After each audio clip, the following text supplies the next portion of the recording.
Dr. Kemi Lawrence, Thursday, September 19th, 2024. Ejeka sorong pa Bisola Badmus. Now, Moka story Bisola with touch heart me. So, Mama explain to you exactly what I think should be done here.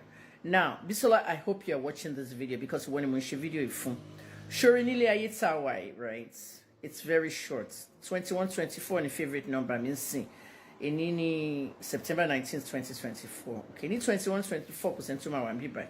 Wasiu ain't doing the same by. One on the same by. Oh my God, the same by. None of us will be here in 100 years. Live your life for today and not tomorrow. What's about in bank nonsense? Told you array. Because story really pierced through my heart.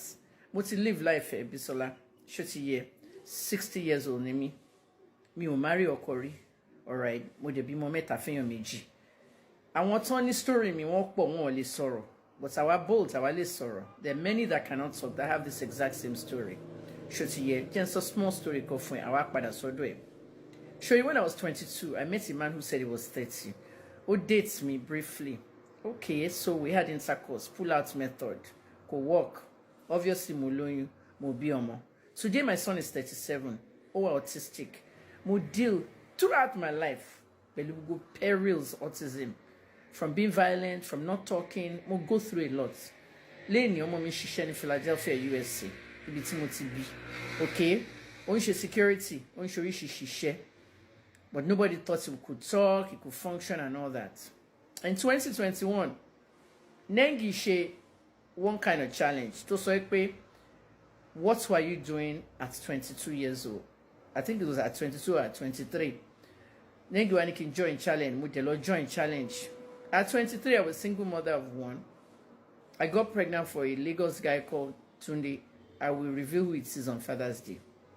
I want your korishirishi. Hey, Tunde, Fashola, Tunde, Badamosito. But Tunde Aye, money is not him. But so for one clue, the person is in his 60s. At the end of the day, on Father's Day of 2021, more reveal from Nigeria. And so he impregnates me. Told me le. Tio tojo mommy. Tio for me child support one time. In the last 34 years was Enitan Ogunade. Babs Ogunade, only vice president Nigerian Basketball Federation. Okay, Nigerian Basketball Federation, NBFF or something. I think that's what the acronym is. But anyway, Babs Ogunade. Google internet about that. Everything went on fire on Father's Day. Monday, the day after Father's Day, she's on any Father's Day. Only Babs will just see because he was trending everywhere. Go ask the comments. Comments everywhere. So Uncle Babs had a child with Kemi Olunloyo, and he didn't even take care of the child. So he fathered the child with Kemi, blah blah blah. Oldest son me. Mutu afana kwa mutu an royal line kon Nijebude. Some whatever royal family line. Ninu family Ogunade. At the end of the day, okay, when I was 22, I contacted his parents. His mother said he's not the one that owns the baby. They were barely, almost deny fatherhood. His father thought he was the one that owned the baby and his uncle. But it's a cool long time. Uncle it's something years old. But mom wasn't sharing now, Mudake. So what happened? The whole thing took the internet by storm. Babs traveled, the basketball team Nigeria, lost America.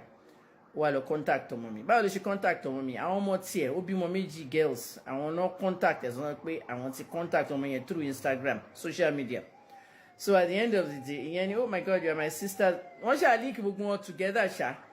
But she need come work by in New Jersey. I'm busting train on station. You're thinking about an autistic person who doesn't really know how things work. I'm busting train. Happy to go and meet his father. Won't be any train station. Want his sister. On go straight lost DNA lab. On saw be no mommy when they go pada lost station. No dinner, no work or nothing. Babs just dropped my son off. Next time I'll post on Instagram. After 34 years we'll meet for Baba on Instablog will be. From there everything was out there. Babs okay, she's a social media person. Only one like social media. Look is one or more book. Cut the long story short, 2024 lawai. Bisola. From 2021 to the internet through 3 years, Babs will see for me need result DNA mommy. Show me. We times like I need DNA. I want what need time be touching draw the DNA test wa. Babs DNA test to she fun omo e. O wa lo discuss e pẹ̀lú ọ̀gá ọlọ́pàá kan tó jọ rẹ̀. Ìyẹn record e. Èmi ti gbọ́ recording yẹn. Wọ́n ti gbé wá bá mi. Ìkan náà àwọn ará ilé ẹ̀dẹ̀ ló play recording yẹn fún mi. He's my child. He looks just like me, blah, blah, blah. Where is my money? 110,000, look, Jamie. 18 years of child support in American times. Lenny, 110,000 yen, 225 million.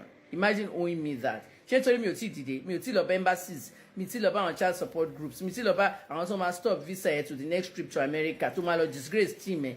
Okay, Moda Kenyo Babs. Bisola, Chotibo story to myself. Shori health at in Shepherding. Okay. Blood of Jesus, my white book were off.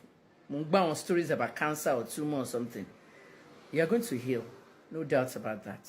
Okay. To ba molon wa heal. Okay. Mama church wa do the Austin. Okay. Lakewood Church. But it's local Lakewood Church. Online. Who follow on every social media. To the Austin. Okay. She had cancer. Everything disappeared. Okay. Mo fojú ara mi rí láti 1999 mo tin worship pẹ̀lú Joe Austin ọmọ ẹ̀. So sori so ni ailment yẹn àwọn èèyàn dáwó fún ẹ o. Èmi gan máa send tèmi àwọn èèyàn dáwó fún àwọn èèyàn help ẹ o gbogbo ẹ o. Okay, but your son will never lack. Nǹkan tó mọ ẹ máa dà. Èmi sì ń dúró torí wọ́n ní ọmọ mi wà in the line to a throne nísìn. In any case, báyé ṣe rí o lè wá jókòó ti Wasiu Ayinde. Okay, King Wasiu Ayinde. Àti wà ní age pé ìyẹn gbọ́dọ̀ máa ṣe nonsense agbantara. Ṣé pé Bisola kọ́ ló bímọ fún yín ẹ jáde kẹ́ lọ ṣe DNA test. Ẹ lọ ṣe DNA test kẹ́ mọ̀ bóyá ẹ lè bímọ fún bóyá ọmọ tí Bisola bí ẹ̀yin lẹ lọ́mọ. I mean all this nonsense we need kò necessary mọ́. Inú bí mi gan, I'm actually very angry because here I am, Kemi Olunloyo, Kemi Lawrence, whatever my name is, Dr. Kemi, name it, Mommy Kemi. I'm sitting here. Ọmọ mi dẹ̀ ti ṣe DNA test pẹ̀lú bàbá tó lọ ṣe shotgun lẹ́kìn pick ọmọ ẹ̀gìn tí ẹ̀ check bóyá èmi ni mo bí. After 34 years. Now my son is 37. My son is autistic, he's high functioning, kò lóyàwó kò ní girlfriend. But in a normal world, 37-year-old ló máa tẹ̀lé ẹ lọ sí lab láti lọ ṣe DNA test without consulting with his mom. Ọmọ money now. Ọmọ money now. At the end of the day, how many 37-year-olds no máa jẹ́ single man tó máa tẹ̀lé bàbá wọn lọ DNA test? My son should have a wife and children and everything. Ṣé irú life tó fẹ́ live near Babs? Mr. Ayinde, ẹ wo story tí mo sọ yìí. Ẹ̀yin tẹ́ bá mọ̀ Wasiu Ayinde, ẹ bẹ̀rẹ̀ sí tag Wasiu, ẹ tag Bisola, ẹ tag video yìí sí gbogbo àwọn parties involved. Both parties. This video must go viral. Everybody must see it. This nonsensity something. Does that word even exist? Nonsensity something. This nonsense going on in Nigeria with public figures impregnating people. Okay, but say have fun, have fun. Ọmọ wa dé wọ́n sọ pé nǹkan lè lọ́mọ. Alhaji Wasiu Ayinde fẹ́gbọ́n yẹn o Ọlọ́run a máa cancel yín o. Alhaji Wasiu Ayinde tí bá ṣe campaign a máa cancel yín. A máa cancel yín in the music industry. No, are serious. Go and do a DNA test. Ẹ lọ ṣe DNA. Bisola, take care of yourself. Okay, má fara lẹ̀ o ṣùgbọ́n. Anytime you feel like contacting me, DM me on Instagram and so I exchange digits. Me in Nigeria more. But in the account stories run by now. Okay, mo ti retire from journalism. My job now is digital creator on opinions on anything. Okay, opinion mi le ma count so bo ma so temi. Mo je ni followers ton gboro mi. I mean, this story is very annoying, guys. I mean, if you don't understand Yoruba, Wasiu Ayinde really needs to dispel this whole thing about Bisola's son is not his son. He needs to do a DNA test and get it over with. I actually talked about my own personal story with my autistic son, who is now 37 and going to be 38 in February. Even when his own father went to America, I went to do a secret DNA test, but he has refused to give me the results because, you know, the result goes with my child support, which is now 233 million. 18 years of child support. But guys, stop this stuff, all right? It's time you take responsibility of these children. Mutoju Temi for 37 years. And the adults. And shout out to everybody that has an autistic child out there. There's hope, honestly. My son did talk till he was 14, but I went through a lot. I mean, he was so violent by 15, 16, 17, 18, tore up the house, assaulted me, hit me. I went through a lot. I want some more. But Bisola, you know, knew or anything. But one thing I know is that these children are affected mentally. Depression, anxiety, and the mother is very ill. So let's do something about this, Mr. Wasiu. Alaji, Eshinkoko, Eloshidi.